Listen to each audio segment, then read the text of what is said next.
Kasalanan, linisin niyo po kami at Panginoon, paging dapating tumanggap ng inyong pagtutuwid, pagliliwanag, at pag-akay. Be our preacher, be our teacher, Father. In the name of Jesus, your Son, our Lord, we pray with thanksgiving. John 10:10, isa sa mga pinakamahalagang katuruan ni Jesus, sabi niya, a thief comes only to rob, kill, and destroy. I came so that everyone would have life and have it in its fullest. Ang magnanakaw daw, si Satanas at lahat ng kanyang mga kamukha ng ginagawa, ay walang ginagawa kundi magnakaw, pumatay at manira. Subalit dumating si Jesus upang tayo ibigyan ng buhay. Buo, punong buhay, na tunay na buhay na buhay. Isang bagay na dapat natin, at alam naman natin, dapat nating babatid at maalala, life is short.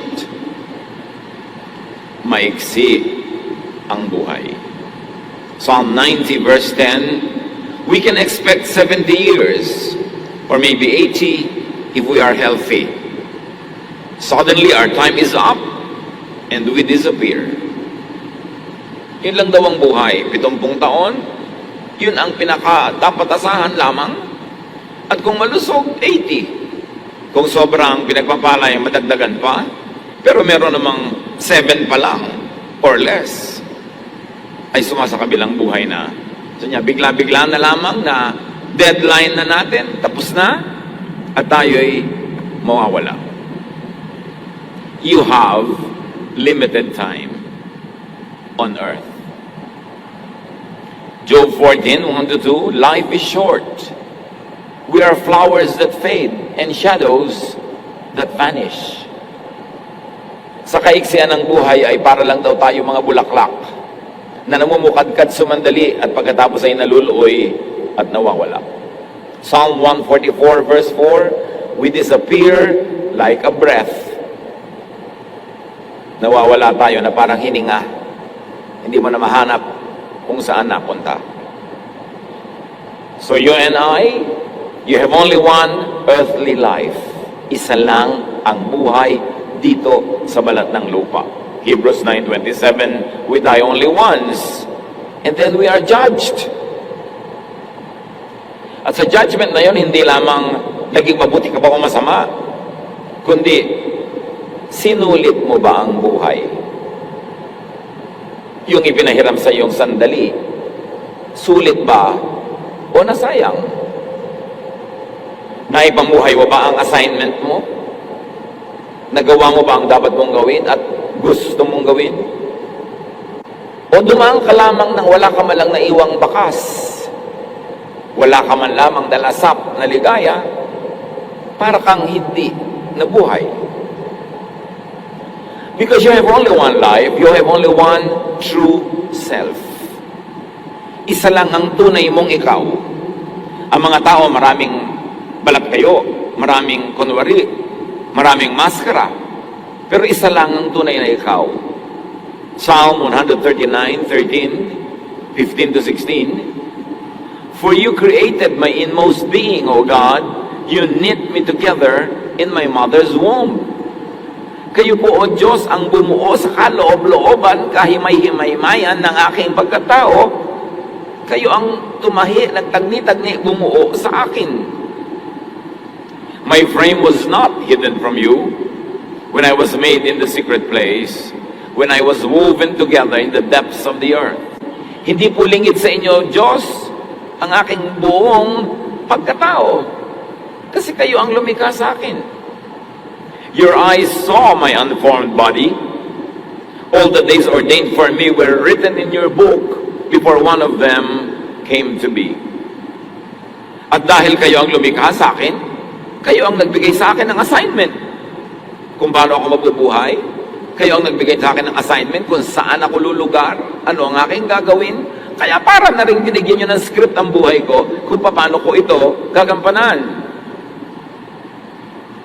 Alam nyo ang aking gagawin, ang magugustuhan, ang aking aayawin. Alam nyo ang aking magiging mga hilig. Dahil kayo ang lumikha sa akin. At dahil dyan, alam nyo, generally speaking, kung ano ang tatahakin kong landas, anong buhay ang aking isasabuhay. Alam yun ng Diyos. And because you have only one true self, therefore you only have real one life. Yung sinasabi ni Jesus, I came that you might have your life and that you will have it to the full. You have only one life to live. If you are living someone else's life, you are cheating yourself. And that's someone. Marami po sa atin malungkot kasi hindi tayo nabubuhay ng gusto natin. Nabubuhay ka dahil ito gusto ng magulang mo, dahil ito gusto ng asawa mo, dahil ito gusto ng kaibigan mo, ito gusto ng anak mo, ito ang gusto ng lipunan para sa iyo. Pero ikaw ba talaga ay ikaw? Buong buhay na lang mula pagkabata, pinaglalaban mo, alam mo man o hindi na mamuhay ka ayon sa iyong katotohanan. Pero maraming makapangyarihan sa paligid mo na telling you how to live. Hindi dapat ang gusto mong kulay, hindi dapat ganyan ang hilig mong pagkain, hindi dapat ganito ang kan mo. Dahil ito ang gusto ko, ako ang may kapangyarihan sa iyo. Ako ang nagpapakain sa iyo. Habang bata, yes, why not turuan ng mga positive values and godly values dahil inuhubog. Pero pagkatapos ng pagkabata, pinapayagan na tayo dapat na lumago, parang halaman, kung saan mo gustong dalhin ang iyong sanga, kung anong gusto mong maging kulay. At patapos na ikaw ay makalaya sa imposition ng iyong mga lolo, lola, mga magulang, mag-aasawa ka, imposition naman ng asawa mo ngayon kung paano ka mabubuhay. Siyempre may adjustment ka kasi may asawa ka, lalo to ko sa iyong puri, katapatan sa kanya. Pero yung bang gusto mong gawin, yung profesyon, yung trabaho, yung gusto mong maging ayos mo, talaga bang dapat pinapakialaman yan kahit ng asawa? Meron ba talagang karapatan ng sino man to tell you kung sino ka dapat maging? Diyos ang lumikha sa iyo. At kung ano ang iyong nadarama, kung anong likas, kung anong totoo, yun ang likha sa iyo. Psalm 139:14, I praise you because of the wonderful way you created me. Everything you do is marvelous, including me. Of this, I have no doubt. Pero marami sa atin, lumaki at tumanda na lang, napapaniwala ng iba na wala tayong kwenta, mali tayo, we are a mistake. Dahil hindi tayo sumusunod sa kanilang kagustuhan. Pero sabi niya, lahat ng inyong nilikha, pabuloso, maganda, kahanga-hanga. At ikay nilikha ng Diyos, therefore kasali ka sa magandang bagay na yon. Because you have only one true self and one true life, you have only one true love. Ano ba talagang gusto mong gawin sa buhay? Ano ba talaga ang gusto mong profesyon? Ano ba talaga ang gusto mong mahalin na gawain, mahalin na mga activities, mga paniniwala? You have only one true dream. And because of that, you have only one true enjoyment. Are you enjoying your true enjoyment? Or are you living a life according to the script of someone else para sa kanyang enjoyment pero hindi para sa iyo? Ano man ang nais mong mahalin dahil maiksi ang buhay, mahalin mo na. Puwera ito, kung may asawa ka na, yun na dapat ang mahalin mo. No return, no exchange. Sa ibang bagay, mahalin mo yung gusto mong mahalin. Sundan, habulin, tukdin mo na ang gusto mong sundan at habulin. Pangarap, panaginip, gusto mong akyatin ang Mount Mayon, sisirin ang Marianas Trench, gawin mo na. Enjoyin na. Now na. Sabihin nyo nga sa katabi nyo yan, now na. Lovingly, ha? Kapagalitan nyo na naman yung katabi nyo, now na. Because you do not hold tomorrow. Proverbs 27:1, do not boast about tomorrow, for you do not know what a day may bring forth. Merong isang babaeng hirap na hirap sa buhay niya dahil yung asawa niya, ibang-iba ugali, dinomina na siya, kinaya-kaya siya, diniktahan siya. Sabi niya, mamamatay din yan. Pag namatay na, gagawin ko na yung gusto ko. Nauna pa siyang namatay. Mahaba ang buhay ng asawa. Meron namang mga tumandang dalaga na hindi pa makapag-text sa mga kalalakihan dahil napakahigpit ng magulang. Sabi niya, mamamatay din si nanay. O nauna si nanay. Nauna pala si anak. So hindi na nakapag-text si babae. 50 years old na, hinihigpitan pa ng magulang. O ginabi ka na naman. Nanay, wala na pong re-rape sa akin. Huwag na kayo mag-alala. Ang tanda-tanda na, hinihigpitan pa, dinidiktahan. Paano binili mo? Mahal yan. Bakit mo binili yan? Mga magulang naman. Yung mga anak nyo mga above 25 na bigyan nyo naman ng espasyo. Ayaw nyong bumili, di huwag kayong bumili. Gusto nila, lalo nagtatrabaho naman sila. Hayaan nyo sila. Kailan pa sila lalaya pag kayo nakremate na? Kailangan yung presence natin sa ating mga mahal sa buhay, nakakapagpalaya, hindi nakakapagpakulong. Nakakatulong sa kanilang lumago, hindi yung binabansot natin sila. Sa halaman lang maganda ang bonsai, sa tao hindi. And I don't mean height, I mean yung nabobonsai ang utak, nabobonsai ang puso. Ecclesiastes 5:18, what is the best thing to do in the short life that God has given us? I think we should enjoy eating, drinking, and working hard. This is what God intends for us to do. So mga kapatid, enjoy as if you would die today because you might die today. Huwag naman nawa. Pero pwede, di ba? But work hard, save as if you would live a very long life. Therefore, balance. Paano ko po ba hahawakan ang pera ko? Iipunin ko para sa kinabukasan? Na baka hindi dumating? O gagastahin ko ngayon lahat, tapos tumahumaba ang buhay ko, wala akong pera bukas. E di kalahati gastahin mo ngayon, kalahati isave mo para bukas. Kung namatay ka ngayon, nakagastos ka na. Kung humaba buhay mo, may natira pa rin sa iyong kalahati. Pero hindi puro save lahat para sa future. Paano kung hindi mangyari yon? Ipon ka ng ipon, hindi ka talaga gumagastos. Ang dami mong naiwan sa asawa mo. After 9 days mo pagkamatay, nag-asawa na siya. Di nag-enjoy yung pangalawa niyang asawa. Di ko nagdusa, di lugi ka.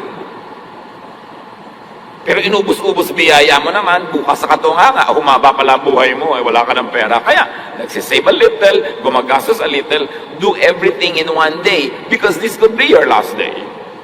Balanse dapat ang buhay. At kung ano man ang gusto mong lasapin ngayon, lasapin mo na. Kasi, yung gusto mo ngayon, pagdating ng araw, hindi mo na rin naman gusto naiiba ka. You will never pass this way again. Isaiah 43:18, forget what happened long ago. Don't think about the past. Huwag laging nung araw, tapos na yun. Kailangan yung ngayon ang iyong asikasuhin. Huwag kang magpatali sa past, nadala ka nung araw, nasaktan ka nung araw, nabigo ka nung araw, ngayon ayaw mo na mag-try. Iba naman ngayon Dapat keep trying. And unlike technology, life has no pause, no rewind, no erase, no delete. You have only this one chance. Pag lumampas, sayang. Mga magulang ko, ang mga anak nyo, meron talagang true love. Kahit ayaw nyo sa tao, hayaan nyo siya naman ang makikisama, din naman kayo O ngayon, nabigo siya, hayaan nyo siya, choice niya. Pero yung kayo ang sinunod, tapos buong buhay, naiinis sa inyo dahil hindi niya nagawa yung gusto niya. Pero on the surface, po at ang opo. Pero may kim-kim na sama ng loob dahil sinikil nyo siya. Hindi naman yata ganon ang magandang maramdaman sa atin ng ating mga anak. Kaya dapat yung tapos na, yung present gawin, asahan, paghandaan yung bukas, dumating man o hindi. Philippians 3:13, sabi ni Pablo, my friends, I forget what is behind and I struggle for what is ahead. Nililimot ko na yung nakaraan, lalo't mapait, masaklap, tapos na yun. Bukas, iba naman. Do not waste time, energy, and your life living a lie, living a half life. Sabi ni Jesus, I came that you will have a full life. A half life is a one whole nonsense. Full. Kahit may edad ka na, gusto mo pang mag-aral ng architecture, may pampaaral ka naman, aral. Hindi mo natupad ang gusto mong kurso nung araw, nagpalaki ka ng anak. Ngayon, Gawin mo. At huwag ka na mag-alaga ng mga apo. Nag-alaga ka ng mga anak, apo pa. Dapat yung anak mo mag-alaga ng apo para lumaya ka naman. Baka naman hanggang tawagin ka ng Diyos, meron kang bine-breastfeed. Kailangan naman makalaya ka, lalo kung may edad ka na. Diba? Gusto mong magsumba, gusto mong mamasyal, do it! Ephesians 5:15, make every minute count. Do not die possessed by regrets. You will never pass this way again, so do not gamble on the chance that someday, somehow you would be magically set free by tadhana for you to live your true life. Hindi mo maipapamuhay ang totoong gusto mong buhay unless ikaw ang gumawa nun. Walang gagawa nun para sa'yo. Kasi kung masusunod lang ang mga tao sa paligid, tatanggalan ka nila ng buhay at yung buhay nila ilalagay nila sa katawan mo para mabuhay ka according to what they want. Pag hinayaan mo ang mga tao sa paligid, tatanggalan ka nila ng utak at yung utak nila ilalagay nila sa loob ng bungo mo para yung pag-iisip nila ang umiral sa buhay mo. Pagka pinayagan mo mga tao sa paligid, aalisin nila ang iyong pangarap at yung pangarap nila ilalagay nila sa iyo para ikaw ang tumupad para sa kanila ng mga hindi nila natupad na pangarap. Anak, hindi ako naging dentist, kailangan maging dentist ka. Pero tatay, diring-diri po ako sa laway, maging dentist ka. Ba't din nilang po kayo? Pak! Bigla kami narinig na pak. Bakit nga ba? Eh di gawin nyo yung gusto nyong gawin. Bakit kailangan yung mga anak nyo ang mabuhay para sa mga hindi nyo natuloy na mga pangarap? It's unfair.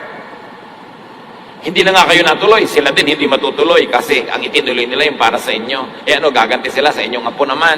Eh di generational na yan. No one will do your life for you except yourself. At may lakas para gawin yan. Philippians 4:13, I can do all things through Christ who gives me strength. At hindi lang yun strength to suffer, but also strength for self-realization and fullness. Kailangan mo ng lakas ng loob para magdusa at humarap ng hawakan, buhatin ang pagdurusa. Pero kailangan din ng lakas ng loob para sumaya. Para gawin mo yung talaga nagpapasaya sa iyo. Only you truly know how God created and wired you. Only you truly know your true strengths and weaknesses, even your imperfections. Kayo lang nakakaalam ng tunay na tinatawag ni Paul na thorn in the flesh. Isang uri ng kahinaan o kapintasan, ano man yon, na nasa iyo at kailangan mong tanggaping kasama ng iyong pagkatao. 2 Corinthians 12:8-9. Sabi ni Pablo tungkol sa kanyang thorn in the flesh, kung ano man yung kanyang kapintasan, kahinaan o karamdaman, ano man yun, hindi niya kasi sinabi. 3 times, I pleaded with the Lord to take it away from me. 3 times, I pleaded with the Lord to take it away from me. But He said to me, my grace is sufficient for you, for my power is made perfect in weakness. Therefore, I will boast all the more gladly because about my weaknesses, so that Christ's power may rest on me. Not once, not twice, but thrice, sabi ni Paul. Ipinakiusap ko sa Panginoon na alisin itong kahinaan ko na ito. Pero sabi niya, habang mahina ka, lalong tumitingkad ang lakas ko na ibinubuhay ko sa iyo. Sabi ganun, kaya sabi ni Pablo, kaya lalo kung pwedeng sana ipagyabang pa at ipagmalaki ang aking mga kahinaan. Dahil imagine, sa kabila ng kahinaan ko, ginagamit ako ng Panginoon. Sa kabila ng kapintasan ko, nagiging instrumento ako ng Diyos. Sa kabila ng aking thorn in the flesh, the Lord enables me to do great things. Therefore, it is good to have these weaknesses if only the strength of the Lord would be emphasized and glorified. Kaya yung mga sinasabi mong mag-serve ka, magturo ka sa Bible study. Naku, hindi po ako pwede dyan kasi mahina ako. Eh, malakas ang Panginoon. Sumigi ka. Lalong makikita ang lakas ng Panginoon habang mahina ka pala. Meron ako isang kaibigan, marami siyang Bible study, tinuruan, matagal. Ngayon, handa na mag-baptize. Nagte-text sa akin kung pwede ko daw i-baptize. Sige, ba't di ikaw magbaptize? Ikaw ang nagturo sa kanila, ikaw ang nagdala sa Panginoon. Sabi, naku, hindi ako worthy. Sige, wala namang worthy eh. In spite of your weakness, pag ginawa mo yan, nag-glorify ang Panginoon. Huwag mong hayaan na yung mga weaknesses mo, kapintasan mo, maging dahilan para hindi ka maglingkod. Sinasabi mo, ikaw, magturo ka. Naku, boses na pipilas na lata po ako. Hayaan mo sila. Basta ang mahal ka, yung content ng sinasabi mo. Hindi yung gagawin mong dahilan yung weakness mo para hindi ka mag-serve. Sabi ni Paul, all the more gladly I will boast about my thorn in the flesh. Can you imagine? Kahit ganito lang ako, kahit may kapintasan ako at kahinaan, ginagamit ako ng Panginoon for God's glory. That is nice. So accept and live with your thorn in the flesh. May mga bagay sa ating pagkatao na pwedeng baguhin. Baguhin. Pero may mga hindi. Tanggapin. Ituloy ang buhay and depend on God. At dapat meron tayong wisdom to know the difference kung ano yung pwedeng baguhin at ano yung hindi. Ano yung hindi? Yung likas. Yung ipinanganak ka pa lang, ganoon ka na. Bata ka pang munti. Wala ka pa nababasang libro. Wala pa nakaka-influence sa yung kung ano-ano. Ganoon ka na. Di ikaw ang ganoon na nilikha ng Diyos. Tanggapin. At tayo man, dapat natin tanggapin ang ating mga anak, kapatid, pamangkin, kamag-anak. Kung nilikha sila ng Diyos in the unique way that God created them. And we should assist them to have a full life instead of we hide them, we punish them for being who they are. Sabi nga ulit ng Psalm 139, 13 and 16, for you, O God, created my inmost being. You knit me together in my mother's womb. All the days ordained for me were written in your book before one of them came to be. So it was God who created and wired you. At sabi ni Paul, sa kabila ng kanyang mga kahinaan, ginamit siya ng Panginoon wonderfully. 1 Corinthians 15:10, but God was kind. He made me what I am. And His wonderful kindness wasn't wasted.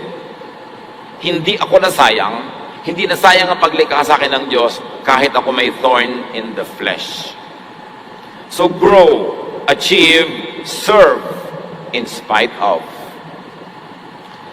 Only you know how true and honest and faithful you really are to your Creator,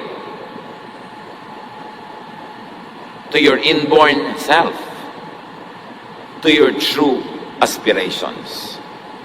Kayo at bukod tanging kayo lamang ang makababatid kung kayo'y matapat sa inyong tunay na pagkakalikha ng Diyos, pagkatao, at sa inyong mga tunay na hinahangad, mga pangarap at adhikain. Do you betray your own aspirations just to please others? Be faithful to your Maker first, then to your true self, before being faithful to the impossible expectations of society.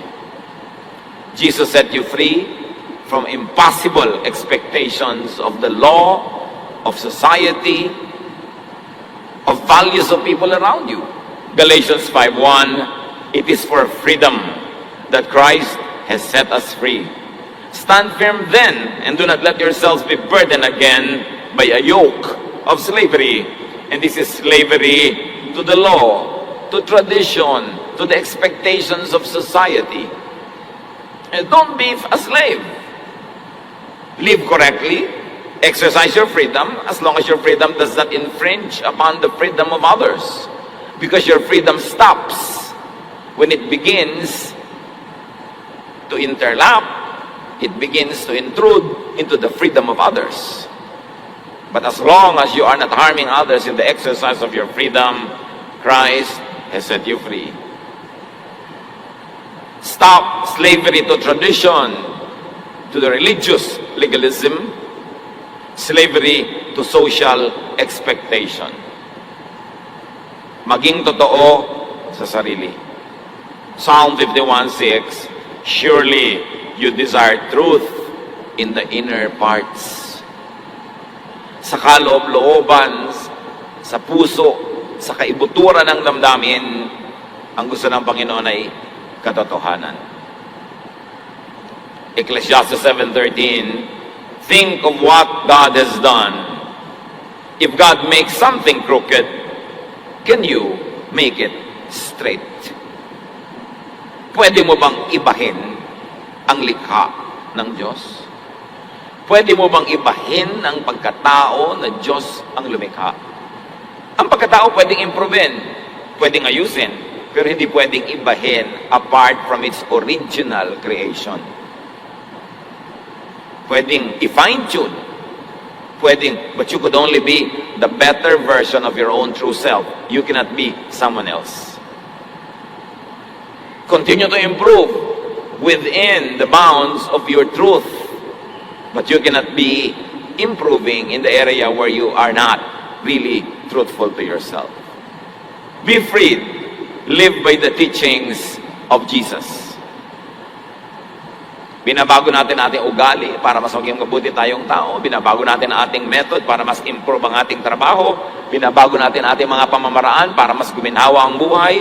Pero yung ikaw, paano mo babaguhin yun? Pwedeng improvein. Pwedeng patalasin ang isang kutsilyo, pero hindi siya pwedeng gawing bulaklak. Kutsilyo siya. So, be truthful about how you handle yourself and be realistic about your expectations of yourself and of others so that you will not curtail the freedom of other people. Do not be enslaved by other people's teachings. Only be set free by the teachings of Jesus. Do not be enslaved by faulty, oppressive interpretation of Scripture. Madali namang sabihin God said. Pero sometimes, He said that God said. Siya lang palang may sabi, hindi naman ng Diyos. O kaya, baluktot ang interpretation and application. So, lahat ng mga God said, teaching, salain sa katuruan ni Jesus, at yung lalampas lang doon, ang marapat ipamuhay. Because Christ changed all the law and gave only one command, and that is a command to love one another. Unless against the spirit of Jesus' teachings, love your true love. Live your true dream. Enjoy your true fun. Liban na lamang na lumalabag sa kautusan ni Jesus, sundin ang puso. Ecclesiastes 11:8-9, even if you live to a ripe old age, you should try to enjoy each day, because darkness or death will come and will last a long time. Kung nasaan ka, pero yung iba nun, sobrang religyoso, sobrang stricto, mali na. Hindi ka na, nalunod ka na tuloy sa bigat ng kasuotan mo. At naligo ka sa beach, pag ahon mo, may dala ka 3 kilong buhangin. Di ba nila magpapagawa ka ng bahay, hindi mo kailangan yon. So be cheerful and enjoy your life while you are young. Sabi na Ecclesiastes, do what you want and find pleasure in what you see. Sabi lang, only God will judge you. Ibig sabihin, pag may sumobra ka, mali ang ginawa mo, God will judge you. Pero hindi lang yun ang judgment. Yung masarap at maganda mong pwedeng gawin, hindi mo ginawa, ma-judge ka rin. Dahil sasabihin ng Diyos, sinayang mo ang ipinahiram ko sa iyong buhay. Gusto ko maligaya ka. Mali ang pagkakakilala mo sa akin. Ano ako, killjoy? Ano ako, gusto ko magdusa ka? Kaya nga kita kinreate, ang regalo yung ay buhay. Regalo yan, hindi ang parusa. Ba't ka nagdurusa lagi? Magdusa ka lang kung kailangan. Pero ito pwedeng hindi magdusa, mag-enjoy ka. Merong Jesus limits, syempre yon. You must not break the law of love for others. In your enjoyment, you should not exercise hatred or disdain for others.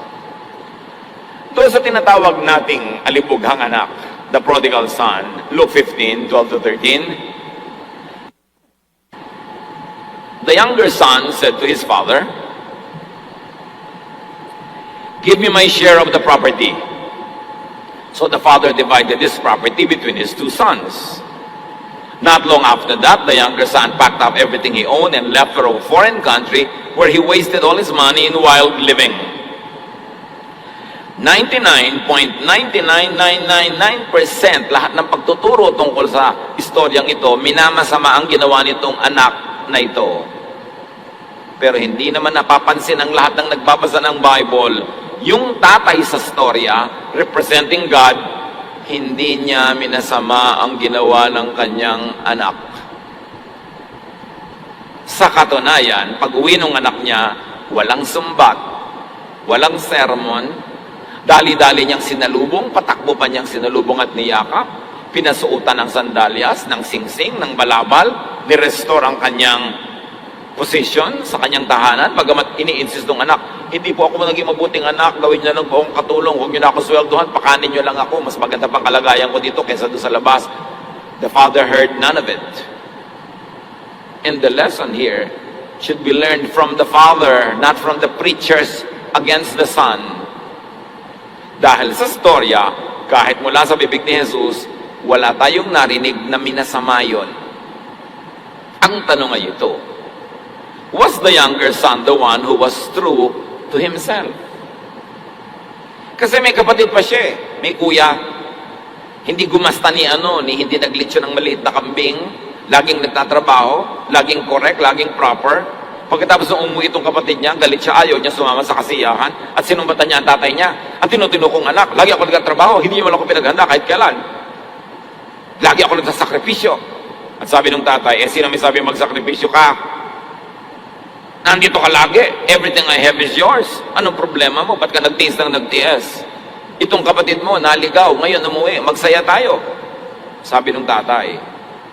So, sino sa dalawang anak na ito ang mas totoo sa sarili? At alam ng tatay yon, nandito ka, tiis ka ng tiis, tipid ka ng tipid. Pero ang totoo, nagagalit ka sa buhay mo, nagagalit ka sa akin, nagrereklamo ka, kaya yan, lumabas. Yung kapatid mo, pareho lang kayo. Kaya lang siya, ginawa niya yung gusto niya. Ikaw nagtiis, nagtipid. Tapos ngayon, magrereklamo ka. So, did the truthfulness of the younger son reveal and define the truth about the father? The love of the father, the kindness and grace of the father. Diba? Where I am weak, you are strong. Where I am dark, you are light. At dahil sa kahinaan nitong anak na bunso, na ipakita ang kalakasan ng kanyang ama. At dahil sa kanyang pagpapabaya, dahil sa kanyang pag-abuso, na ipakita ang pag-ibig ng ama. Hindi ba yun ang lesson ng kwentong ito? Ano ka man, mahal ka ng Diyos. Nagkamali ka, bumalik ka lang, i-restore ka ng Diyos. Yung akala mo hindi nagkakamali, laging ganyan, proper, correct, laging naka-long sleeve, naka-close neck dito, laging banal. Anong kalooban? Alam din yun ng ama. Sino ba ang talagang maka-Diyos? Yung mukhang maka-Diyos sa kilo, sa itsura, o yung ang puso ay malapit sa ama, na kung nagkamali man ay bumabalik, humihingi ng tawad, hindi nag-iisip na siya ay deserving. Kasi sabi niya, I learned my lesson, hindi ko na po deserve kumain sa pagkainan nyo, doon na lang ako sa mga katulong, huwag nyo na akong pasweldohin, pakainin nyo lang ako, hindi nyo na ako anak, ituring nyo na lang akong alila. Yun ang ugali niya. Ito yung naglustay. Yung isa, natito ako lagi, hindi nyo malang ako pinaghanda. Meron siyang feeling of entitlement. Sino talaga ang mabait sa kanilang dalawa? Mag-isip tayo. Ikinuwento ni Jesus yung kwento na yon dahil meron siyang gustong sabihin sa ama. Ano ka man, ano man ang pagkakamali mo, manumbali ka lang sa Kanya, mahal ka pa rin ng Diyos. Yun ang lesson. Hindi yung nagpapanggap ka doon, nagbabanal-banalang ka, pero yung kalooban mo naman pala inaanay, nagrereklamo ka, nagagalit ka, at naiinggit ka sa mga nag-e-enjoy. Kaya inis na inis ka nag-e-enjoy, gusto mong ipahiya, gusto mong mapagalitan sila, kasi may inggit ka pala eh. Do you know that every form of criticism is an expression of envy? Na yung mga pintasera, inggitera yan, magkapatid na kambal, ang pintas at inggit. Kaya namimintas na iinggit. Kasi kung hindi naiinggit, hindi dapat naaawa ka. Makasalanan siya, kawawa naman. Pero makasalanan siya, dapat siyang parusahan. May inggit yun. Yung babuti pa siya, 5 boyfriend. Ako, isa lang, o wala pa. Yung pala kaya nagagalit sa maraming boyfriend. Wala lang palang naligaw. Pero kung meron lang sana, 7 siguro boyfriend niya. Kaya yung mga pamimintas natin, suriin natin ating sarili, naiinggit lang ba talaga ako?